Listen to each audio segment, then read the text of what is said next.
بسم اللہ الرحمن الرحیم۔ دوستو السلام علیکم ورحمۃ اللہ وبرکاتہ۔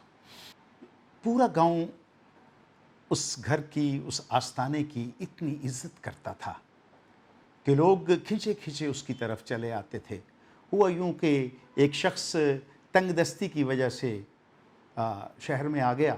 شہر میں آ کے اس نے محنت مزدوری کی بڑی کوشش کی، لیکن اس کا کوئی بھی چارہ نہیں چلتا تھا، پوری نہیں پڑتی تھی۔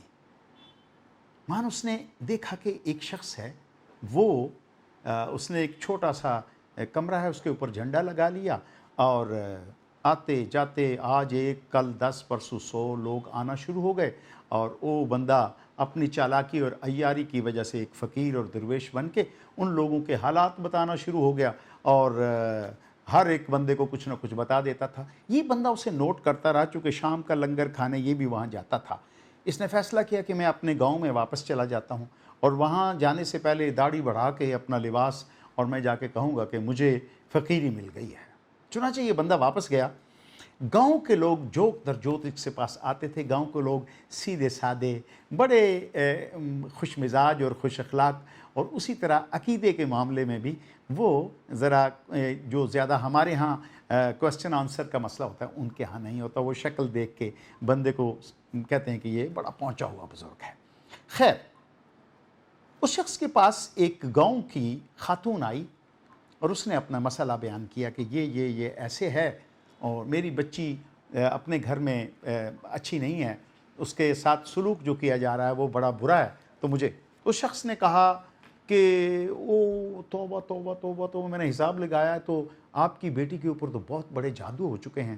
اب آپ ایک کالا بکرا لے کے آئیں، اس کا صدقہ کر کے وہ گوشت چھوڑ جائیں، ہم وہ فقیروں کو کھلائیں گے۔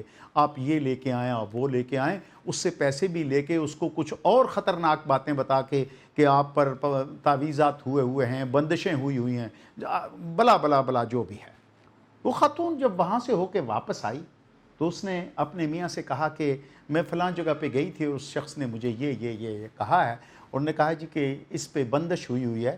تو بندش کا اصل میں مطلب ناظرین یہ ہوتا ہے کہ کسی چیز کے ہونے میں ایسا معاملہ پیدا کر دینا کہ وہ کام نہ ہو سکے، اس کو کہتے ہیں بند کر دینا، بندش۔ اس کا میاں بڑا عقلمند آدمی تھا، نمازی پرہیزگار آدمی تھا، اور بڑا عقلمند تھا۔ اس نے کہا اللہ کی بندی، بندش کا مطلب یہ ہے کہ اللہ دینا چاہتا ہے، لیکن کوئی جادوگر یا کوئی فقیر یا کوئی پیر یا کوئی تعویذ گنڈے والا اس نے راستہ روک کے اللہ کی عطا کو روک رکھا ہے۔ مجھے یہ بتا، اللہ زیادہ طاقتور ہے کہ وہ شخص زیادہ طاقتور ہے؟ اللہ رب العزت کے لکھا ہوا جس نے اس کے مقسوم میں، اس کے نصیب میں لکھ دیا گیا ہے، اسے کوئی ٹال نہیں سکتا، اور جو نہیں لکھا گیا وہ اس کے بغیر کوئی دے نہیں سکتا۔ تم کن چکروں میں پڑی ہوئی؟ کچھ دن کے بعد گاؤں میں شور پڑا، وہ لوگ اس کے گھر پہ لوگوں نے دھاوا بول دیا، وہ فراڈ اور دھوکے پکڑے گئے، دولت ضروری، اس نے بھاگ کے جان بچائی، اور کئی عورتیں بیچاری اپنی گھر کے دولت سے، زیور سے، اپنے میاں سے چھپا کے اسے دے کے لٹ گئیں اپنی ضعیف الاعتقادی کی وجہ سے۔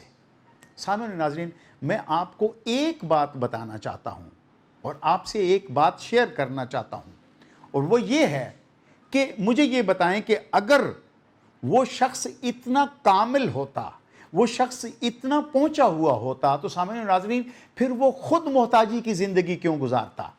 پھر وہ خود لوگوں کے پیسوں کے اوپر نظر کیوں رکھتا؟ اگر وہ اتنا پہنچا ہوا ہے تو اس نے اپنا نصیب کیوں نہیں بدلا؟ آپ سے یہ گزارش کرنا چاہتا ہوں کہ بحیثیت مسلمان ہمارا یہ ایمان اور عقیدہ ہے کہ اللہ رب العزت دینے والا ہے اور وہی واپس لینے والا ہے۔ کیا مصلحت ہے واپس لینے میں، یہ اس کی قدرت جانتی ہے، یا وہ جانتا ہے۔ کیا دیتے وقت وہ کس وقت مہربان ہوتا ہے، یہ بھی اس کی قدرت کاملہ جانتی ہے۔ نہ میں اس بات میں اس کا روادار ہوں کہ میں بتاؤں یہ کیوں ہوا، کیسے ہوا، نہ آپ کو یہ کرنا چاہیے۔ اپنے رب پر جو سب کو دیتا ہے، جو سب کو پالنے والا ہے، جو دنیا کی جتنی مخلوق ہے وہ ادنا سے اعلیٰ اور اعلیٰ سے ادنا تک سب اس کے گھر کے آگے اپنا دامان طلب بچھاتے ہیں، سب اس کے سامنے دعاؤں میں ہاتھ بلند کر کے اس سے مدد مانگتے ہیں۔ اگر یہ سب کچھ ہے اور آپ کا اور میرا ایمان اور عقیدہ ہے، تو پھر ان ڈبے پیروں اور ان جعلی پیروں اور ان عاملوں کے پیچھے آپ اپنے گھر کے افراد کو بھیج کے اپنی دولت کا، اپنے ایمان کا، اپنے عقیدے کا اور اپنی اخلاقیات کا جنازہ کیوں نکالتے ہیں؟ 4 لفافے رکھ کے، 2 طوطے رکھ کے فٹ پاتھ پہ بیٹھا ہوا آپ کی قسمت کا فیصلہ کر رہا ہے، وہ طوطے لفافہ اٹھاتے ہیں تو قسمت کا فیصلہ ہوتا ہے، وہ طوطے اس مالک کی قسمت کا فیصلہ کیوں نہیں کرتے؟ وہ کیوں 10 اور 20 روپے کے اوپر سارا دن اپنا سر کھجاتا رہتا ہے اور گاہک کا انتظار کرتا رہتا ہے؟ اللہ کے لیے یہ سارا کچھ نہیں ہے۔ تصوف میں اولیاء کاملین یا جو وہ لوگ جو جنہیں اللہ نے بزرگی عطا کی ہے، وہ اس طرح کے پکھنڈی نہیں ہوتے، وہ اس طرح کی نظر نیاز اور پیسے بٹورنے والے نہیں ہوتے، وہ راہ ہدایت پہ لوگوں کو لانے والے ہوتے ہیں۔ ان کے پاس جائیں تو وہ اللہ کی طرف راغب ہونے کی تبلیغ کرتے ہیں، نہ کہ ان صاحب کی جو جعلی پیر بنے ہوئے ہیں ان کی تقلید یا ان کی تعظیم میں بالکل جو خدا کے لیے جو ایکشنز ہم نے رکھے ہوئے ہیں وہ اس کے سامنے کریں۔ یہ قطعاً حرام ہے اور یہ جرم ہے اور یہ کسی صورت بھی شرک سے کم نہیں ہے۔ البتہ وہ لوگ جو اللہ کے برگزیدہ ہیں، دیندار ہیں، کسی ایسی علت سے پاک ہیں کہ وہ لوگوں کو جھوٹی کہانیاں سنا کے لوٹیں، ان کے پاس دعا ضرور کروانے کے لیے جائیں، تعویذ بھی لینے کے لیے جائیں، لیکن خدا را ان دکانداروں سے، ان ڈبے پیروں سے، ان ڈرامہ بازوں سے، ان ایکٹروں سے بچائیں جو ڈرامہ کر کے، ایکٹنگ کر کے آپ کی دولت پہ، آپ کی عزت پہ اور آپ کے نام کے اوپر دھبا بن۔ یہ معمولی بات نہیں ہے۔ اس وقت پاکستان میں محتاط اندازے کے مطابق 6 ارب روپیہ سالانہ لوگ عاملوں کو اور ان فقیروں پیروں کو دیتے ہیں جن کی فیس لے کے، جن کا جو فیس پے کر کے وہ اپنے مسائل جن سے ڈسکس کرتے ہیں۔ 6 ارب روپیہ، یہ کم نہیں ہوتا۔ یہ 6 ارب روپیہ اگر کسی غریب غربا کے رہن سہن، لباس یا ان کی رہائش کے لیے، ان بچوں کی تعلیم کے لیے کیا جائے تو یہ بہت بڑی اماؤنٹ ہے۔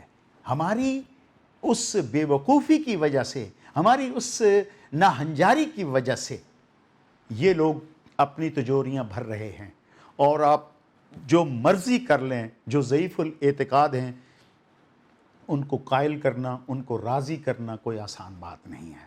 سامعین ناظرین، آپ بھی اس مسئلے میں اپنے گھر والوں کو اگر کوئی دیکھیں، بہت ساری نفسیاتی مسائل ہیں، بیماریاں ہیں جنہیں ہم حساب نکالتے ہیں اور تعویذ بتیوں کے اس آڑ میں اپنے پیسے، اپنے فیس 10,000 20,000 30,000 لے کے ان کو اس طرف لگا دیتے ہیں۔ خدا کے لیے نفسیاتی مسائل جو ہیں ان کا تدارک یا سدباب کسی سائیکیٹرسٹ کے پاس جائیں، کہ آپ پہلے سے ہی جا کے جب عامل کے پاس جائیں گی تو عامل نے کیا کرنا ہے؟ کسی کامل کے پاس جائیں اور اسے جا کے کہیں کہ ہمارے لیے دعا کریں۔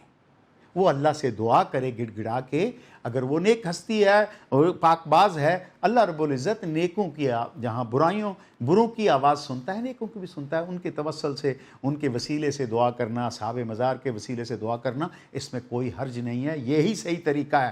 لیکن یہ جو ڈبے پیر، یہ جو لٹیں رکھی ہوئی، یہ جو رنگ برنگے کپڑے پہنے ہوئے، یہ جو جگہ جگہ جھنڈے لگائے ہوئے دولت کے پجاری ایکٹنگ کرتے ہیں خدا را اپنی عزتوں کو، ان لوگوں سے بچائیں، اپنی دولت کو بچائیں، اپنی سوسائٹی کو بچائیں اور اپنے ایمان اور عقیدے کو بچائیں۔ اللہ رب العزت ہمیں راست گوئی اور سیدھا راستے پر چلنے کی توفیق عطا فرمائے۔ انشاءاللہ کسی نئے موضوع کے ساتھ پھر ملاقات ہوگی، تب تک کے لیے اللہ حافظ۔ السلام علیکم ورحمۃ اللہ وبرکاتہ۔